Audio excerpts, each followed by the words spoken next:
Good morning guys. तो पिछली कक्षा में हमने बात कर ली थी पिछली क्लास में कि एकल झिल्ली मॉडल क्या है और उसके बारे में पढ़ लिया था। आज हम बात करते हैं तरल मोज़ेक मॉडल यानी कि फ्लूइड मोज़ेक मॉडल, और दूसरा मॉडल है सैंडविच मॉडल। इन दोनों के बारे में हम पढ़ेंगे। देखिए, कल तो हमने बात करी थी जो था एकल झिल्ली मॉडल जो रॉबर्टसन ने दिया था। आज बात करेंगे फ्लूइड मोज़ेक मॉडल, ठीक है, जो सिंगर और निकेल्सन ने दिया था। उसके बाद डॉवेसन एंड डेनियली ने सैंडविच मॉडल दिया था। तो सैंडविच मॉडल के बारे में पढ़ते हैं सबसे पहले। देखिए, सैंडविच मॉडल कोई नया मॉडल नहीं था। सैंडविच मॉडल कोई नया मॉडल नहीं था, बस रॉबर्टसन के जो एकल झिल्ली मॉडल था उसका ही एक नया प्रारूप था। जैसे सैंडविच में क्या था कि दो सैंडविच थी। एक सैंडविच होती है, उसमें दोनों साइड ब्रेड लगी होती है। तो उस ब्रेड को तो कहा था उसने प्रोटीन, और जो उसके अंदर मसाला होता है वो लिपिड कहलाता है। तो ऐसे ही उसने कहा था, किसने, डेविसन और डेनियली ने, कि एक प्रोटीन जो होती है वो कोशिका झिल्ली में दोनों साइड एक ब्रेड का काम करती है, और उसके मध्य जो बीच में मसाला भरा होता है ब्रेड, उसमें सैंडविच में जो मसाला भरा होता है वो लिपिड का कार्य करता है, यानी कि लिपिड की तरह होता है। तो इस तरह उन्होंने अपना एक नया मॉडल दिया। बाकी ये मॉडल भी उसी एकल झिल्ली मॉडल की तरह ही था। वो उसने भी यही कहा था कि दोनों साइड प्रोटीन की परतें होती हैं, बीच में जो भरा होता है वो लिपिड होता है, ठीक है। तो इसके बारे में कोई ज़्यादा ब्रीफ नहीं है। उसके बाद बात कर लेते हैं अपन फ्लूइड मोज़ेक मॉडल की। ठीक है, फ्लूइड मोज़ेक मॉडल यानी कि तरल मोज़ेक मॉडल सिंगर और निकोल्सन ने दिया था। ये दो वैज्ञानिक थे जिन्होंने इसको दिया था। इसमें क्या था, मैं आपको एक उदाहरण बताता हूं। इन्होंने तुलना करी थी इस मॉडल की समुद्र से। एक समुद्र होता है, उससे तुलना करी थी इस मॉडल की, फ्लूइड मोज़ेक मॉडल की। कैसे करी थी? जैसे एक समुद्र होता है, उसमें पत्थर की चट्टानें ऊपर उगली हुई होती हैं। मान लो, देखिए, ये कोई समुद्र है, इसमें ये चट्टानें ऊपर की तरफ ऐसे चट्टानें होती हैं, ये ऊपर की तरफ हैं। तो इन्होंने भी यही कहा था कि एक समुद्र की तरह लिपिड होती है। ये लिपिड है। एक समुद्र में जिस प्रकार पानी होता है उसी प्रकार कोशिका झिल्ली में भी लिपिड होती है। और जिस प्रकार समुद्र में टापू निकले होते हैं, चट्टानें निकली होती हैं बीच बीच में, उसी प्रकार इसमें प्रोटीन धसी रहती है जो ऊपर की तरफ निकली हुई रहती है। ठीक है, इसके बीच में प्रोटीन लगी होती है जो ऊपर की तरफ चट्टानों की तरह निकली हुई होती है। जैसे आपको दिखाई दे रही होगी, ये प्रोटीन है, ये सारी प्रोटीन है ये। और जो ये गोले दिख रहे हैं और जो ये पूरा भाग है ये कंप्लीट, इसको बोलते हैं लिपिड। ठीक है, तो इन्होंने यही कहा था कि जिस प्रकार एक समुद्र में पानी जो होता है उसकी तरह तो होती है लिपिड, यानी कि तरल पदार्थ, तरल की संज्ञा दी गई थी जो लिपिड को दी गई थी। और जो मोज़ेक है, मोज़ेक प्रोटीन को कहा गया था जो बीच बीच में ऊपर की तरफ निकली हुई रहती है। ठीक है, तो और एक बात और इस मॉडल की, कि ये जो प्रोटीन होती है ये कोशिका झिल्ली में स्थिर नहीं होती। इस मॉडल ने कहा था, इस बात को इस मॉडल से समझाया गया था कि स्थिर नहीं होती, ये इधर उधर अपने चारों तरफ गति करती रहती है। तो गति करती रहती है, तो ये गति किस प्रकार की करती है? ये गति करती है घड़ी के पेंडुलम की तरह। घड़ी का पेंडुलम देखा होगा आपने। जैसे मान लो ये कोई घड़ी है, उसमें ये कोई पेंडुलम लटका हुआ होता है, ऐसे ये साइड टू साइड गति करता रहता है ना, ऐसे। मान लो ये कोई पेंडुलम है बीच का, ये इधर भी गति कर रहा है और ये इधर भी गति कर रहा है। ये कोई घड़ी है, ठीक है। अब ये पेंडुलम की भांति गति करती है, तो इन्होंने इस बात से अंदाजा लगाया कि जब ये गति करती है तो इस मॉडल से ये पता चला कि ये मान लो कोशिका झिल्ली के बाहर कोई पदार्थ हैं, छोटे छोटे सब्सटेंस होते हैं, जैसे मान लो कोई भोज्य पदार्थ है, कोई जल है, कुछ है, जो भी अणु होते हैं वो होते हैं, उन अणुओं को अपनी ओर उठाते हैं इस पे, और इस गति के द्वारा अंदर की तरफ प्लाज्मा झिल्ली में छोड़ देते हैं, यानी कि प्लाज्मा मेम्ब्रेन में ये इनको यहाँ पर छोड़ देते हैं। तो यहाँ से तो ये उठाते हैं और यहाँ पर छोड़ देते हैं।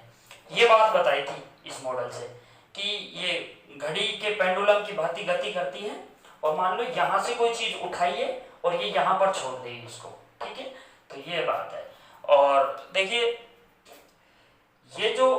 ये आपको दिख रहा है दो प्रोटीन के मध्य जो रिक्त स्थान होता है, अवकाश होता है, उसे बोलते हैं कोशिका झिल्ली में छिद्र भी बोलते हैं, छिद्र।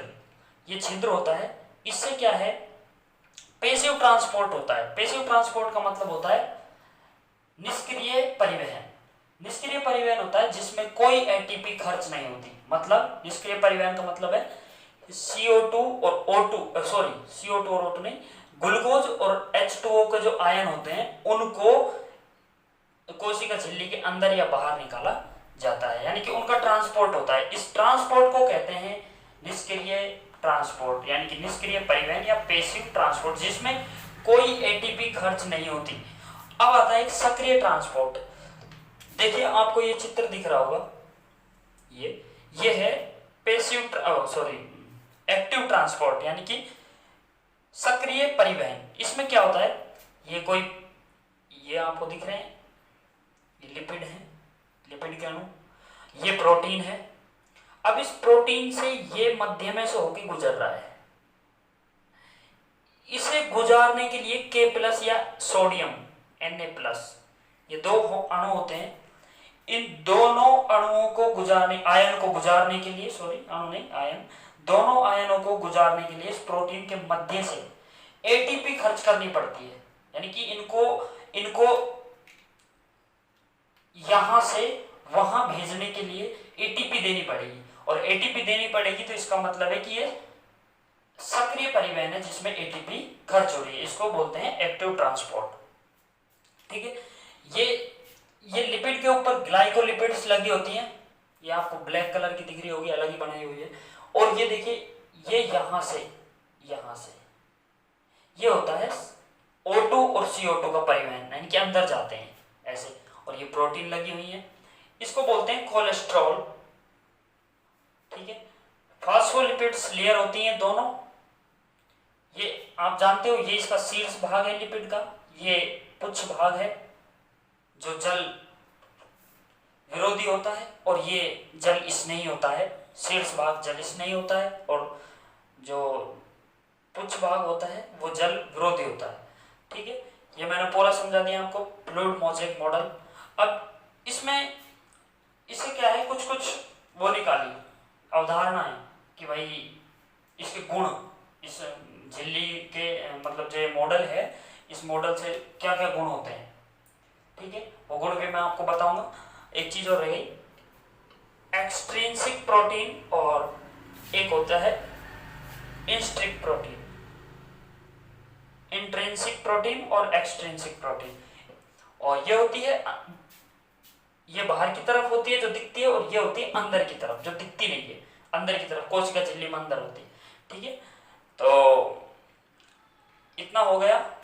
इसके बाद बात करते हैं, अभी इसका आप इतने स्क्रीनशॉट ले लीजिए, मैं इसको तो देखिए गाइस, आपने तरल मोज़ेक मॉडल और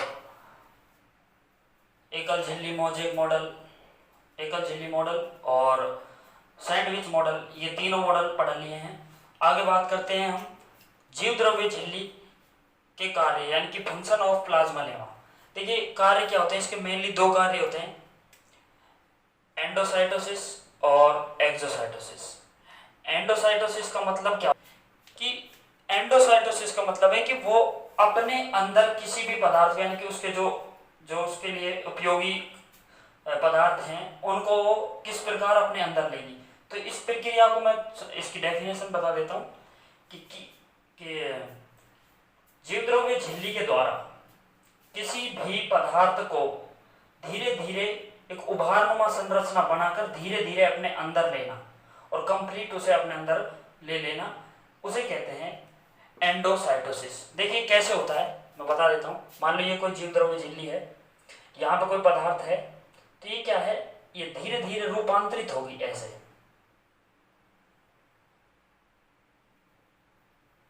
ऐसे रूपांतरित होगी,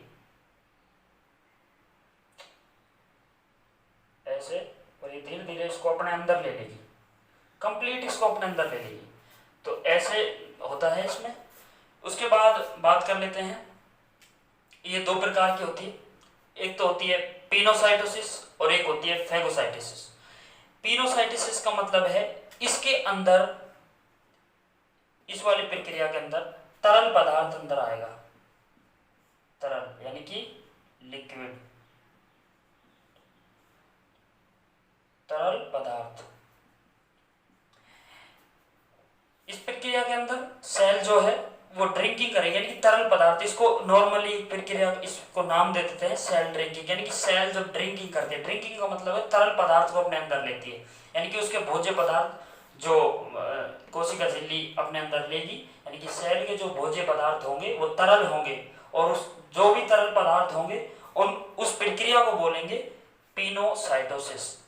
ठीक है, इसको सेल ड्रिंकिंग बोलते हैं। अब बात कर लेते हैं फैगोसाइटोसिस की। फैगोसाइटोसिस में क्या है, इसमें सेल ईटिंग करेगी, यानी कि खाएगी। सेल ईटिंग का मतलब कि सेल जो है वो तरल पदार्थ नहीं होंगे, यहां पर ठोस पदार्थ होंगे। ठोस,